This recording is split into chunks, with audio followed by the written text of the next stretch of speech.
கல்குவாரி அனுமதியை ரத்து செய்ய கோரி வழக்கு. அரசின் அறிக்கையில் குளறுபடி. புதுக்கோட்டை கலெக்டர் ஆஜராக உத்தரவு. சேலத்தில் கல்லூரி மாணவர்கள் 4 பேர் ஆற்றில் மூழ்கி மரணம். இறந்தவர்கள் குடும்பங்களுக்கு தலா 2 லட்சம் நிவாரணம் அறிவித்தது அரசு. தலைமன்னார் டு தனுஷ்கோடி வரை 20 மணி நேரத்தில் நீந்தி சாதனை. சென்னையை சேர்ந்த மாற்றுத்திறனாளி அபாரம். 2 ஆண்டு சிறை தண்டனை எதிர்த்து ராகுல் அப்பீல். சூரத் கோர்ட்டில் வரும் 20ஆம் தேதி தீர்ப்பு. புதுச்சேரியில் 3 நாட்கள் நடைபெற்ற தினமலர் வழிகாட்டி நிகழ்ச்சி. பல்வேறு துறை சார்ந்த படிப்புகள் பற்றி கல்வியாளர்கள் விளக்கம். தமிழகத்தில் 45 இடங்களில் RSS அணிவகுப்பு. ஏப்ரல் 16ஆம் தேதி நடத்த போலீஸ் அனுமதி. மதுரையில் கல்லூரி மாணவிக்கு பாலியல் தொல்லை. பேராசிரியர் கைது செய்யப்பட்டார். அன்புஜோதி ஆசிரம நிர்வாகிகள் 7 பேருக்கு நிபந்தனை ஜாமீன். சென்னை ஹைகோர்ட் வழங்கியது. பிரதமர் மோடிக்கு அரசு நிர்வாகம் பொழுதுபோக்காக மாறிவிட்டது. ரோஜ்கார் மேளா திட்டம் பற்றி காங்கிரஸ் விமர்சனம். ஆக்கிரமிப்பில் இருந்த லட்சுமி நாராயண பெருமாள் சாமி கோயில் நிலம் மீட்பு. கோர்ட் உத்தரவுப்படி அறநிலையத்துறை நடவடிக்கை. கன்னியாகுமரி திருவள்ளுவர் சிலைக்கு 10 கோடி ரூபாயில் லேசர் லைட். சாகர்மாலா திட்டத்தின் கீழ் அமைக்கப்படுகிறது. நான் இவ்வளவு உயர்ந்த இடத்திற்கு வர என் மனைவியே காரணம். ராஜ்பவனில் நடந்த விழாவில் கவர்னர் கலகல பேச்சு. சட்டசபையில் உதயநிதி பேச்சுக்கு எதிர்ப்பு தெரிவித்து பாரதிய ஜனதா MLAக்கள் வெளிநடப்பு. மகன் என்பதால் தவறு தெரியவில்லையா என ஸ்டாலினுக்கு வானதி கேள்வி. கந்துவட்டி கொடுமையால் திருவாரூர் கலெக்டர் ஆபீஸில் தொழிலாளி தீக்குளிப்பு. பலத்த தீக்காயங்களுடன் ஆஸ்பத்திரியில் அட்மிட்.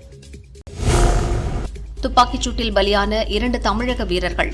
சொந்த ஊரில் சோகம். உருக்கமான தகவல்கள்.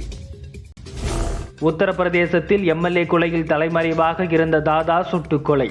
அதிரடி காட்டிய யோகி ஆதித்யநாத் அரசு. சென்னை ஏர்போர்ட்டுக்கு மாமல்லன் பெயர் வைக்க வேண்டும். பாமக நிறுவனர் ராமதாஸ் கோரிக்கை. மத்திய அரசு திட்டத்தால் சொந்த வீடு கட்டி கௌரவமாக வாழ்கிறேன். மதுரை பெண் எழுதிய கடிதத்தை படித்து உருகிய பிரதமர் மோடி. சிக்கன கடன் சங்கத்தில் 14 லட்சம் ரூபாய் கையாடல் செய்த வழக்கு. 5 பேருக்கு சிறை தண்டனை விதித்தது திருத்தணி கோர்ட்.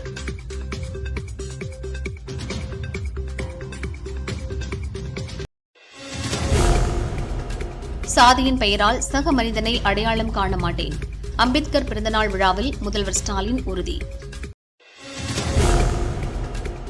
திமுகவின் ஊழல் பட்டியல் நாளை காலை 10:15 மணிக்கு ரிலீஸ். அண்ணாமலை அறிவிப்பு.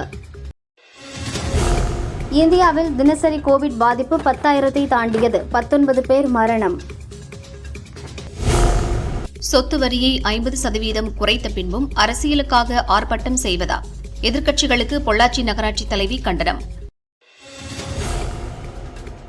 ஓடும் பஸ்ஸில் இருந்து குதித்து 5 குழந்தைகளின் தாய் தற்கொலை. வார்டு உறுப்பினர் உட்பட 2 பேர் காரணம் என கலெக்டருக்கு பரபரப்பு கடிதம். பெருந்துறை அருகே லாரி மீது ஆம்னி பஸ் மோதி விபத்து. 2 பேர் பலி. பெண்கள் உட்பட 20 பேர் படுகாயம். சென்னையில் கடப்பாக்கல்லால் கதவை உடைத்து தப்பிய 6 சிறுவர்கள். சில மணி நேரங்களில் 5 பேரை பிடித்தது போலீஸ்.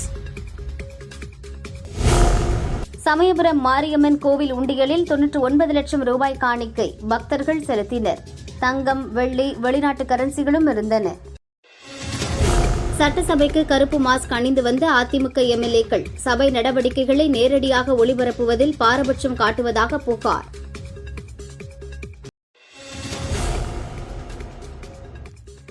சென்னை ஏர்போர்ட்டில் நூதன முறையில் தங்க கடத்தல். 3 பயணிகள் கைது. காலில் போட்டிருந்த கட்டில் 1 கிலோ தங்கமும் சாக்ஸில் 2 கிலோ தங்கமும் மறைத்து கடத்தியது அம்பலம். சென்னை கலாஷேத்ரா வளாகத்தில் சாலை போட மாநகராட்சி முயற்சி. எதிர்ப்பு தெரிவித்து ஹைகோர்ட்டில் கலாஷேத்ரா வழக்கு. பஞ்சாப் துப்பாக்கி சூட்டில் 4 ராணுவ வீரர்கள் பலி. 2 பேர் தமிழகத்தை சேர்ந்தவர்கள். இலங்கையில் ரேடார் அமைத்து இந்தியாவை உளவு பார்க்க சீனா திட்டமா? இல்லை என்கிறது இலங்கை அரசு. பழங்குடியினர் இட ஒதுக்கீடு 5% உயர்த்த கோரிக்கை. குடியாத்தம் மலைப்பகுதியில் 3000 லிட்டர் சாராய ஊழல் அழிப்பு, 8 பேர் மீது வழக்கு பதிவு.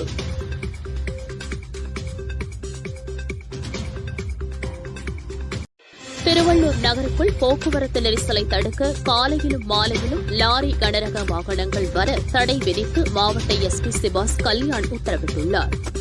சபாநாயகர் அப்பாவு மீனவர்களை அவமதித்து விட்டதாக குற்றச்சாட்டு. சென்னை கலெக்டர் அலுவலகம் முன்பு மீனவர்கள் ஆர்ப்பாட்டம். சென்னை ராஜீவ்காந்தி அரசு மருத்துவமனையில் மருத்துவர்களின் அலட்சியத்தால் உயிர்கள் பலியாவது தொடர்கிறது. பாதிக்கப்பட்டவர்கள் குற்றச்சாட்டு.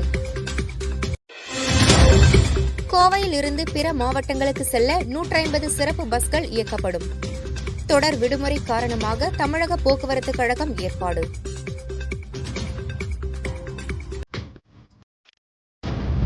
ஈரோட்டில் துவங்கப்பட்டுள்ள மோடி உணவகம் பொதுமக்கள் மத்தியில் வரவேற்பு.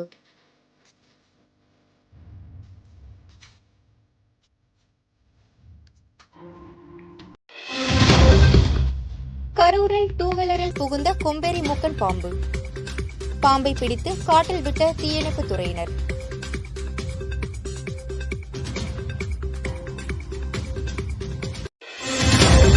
அனாதைகளுக்கு தானாக முன்வந்து காசிஹஸ்தி செய்வதாக ஆத்மயோகி யோகானந்தா குருஜி தெரிவித்தார்.